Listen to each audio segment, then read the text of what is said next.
ఈరోజు రేవంత్ రెడ్డి గారి నాయకత్వాన్ని కానీ కాంగ్రెస్ పార్టీ ప్రభుత్వాన్ని కానీ మీరు కుట్రపూరితంగా అస్థిరపరచాలని ప్రయత్నం చేస్తే మేము చూస్తూ ఊరుకోమని కూడా ఈ సందర్భంగా హెచ్చరిస్తున్నాం.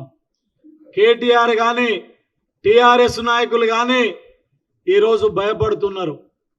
ఆ 10 సంవత్సరాలుగా చేసిన అవినీతికి ఈరోజు జైలుకు పోక తప్పదని ఈరోజు భయపడుతున్నారు. ముఖ్యంగా నిన్న మొన్న మీరు చూసిండ్రు, కేటీఆర్ గారు ఫార్ములా ఈ రేస్లో దాదాపు 54 కోట్ల రూపాయలు బినామీ కంపెనీలకు అక్రమంగా చెల్లించడం జరిగింది.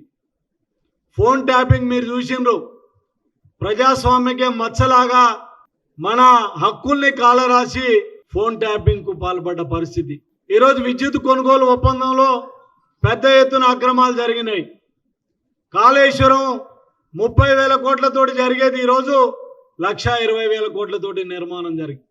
వీటన్నిటి మీద ఇక జైలుకు పోవాలి, నా కథ ఒడిచిందని చెప్పి ఈరోజు కేటీఆర్ గారు భయపడుతూ అస్థిరపరిచే కుట్ర చేస్తున్నారు. దీనిని మేము తీవ్రంగా ఖండిస్తున్నాం. ఇలాంటి చర్యల్ని ప్రజాస్వామ్యంలో లేదు.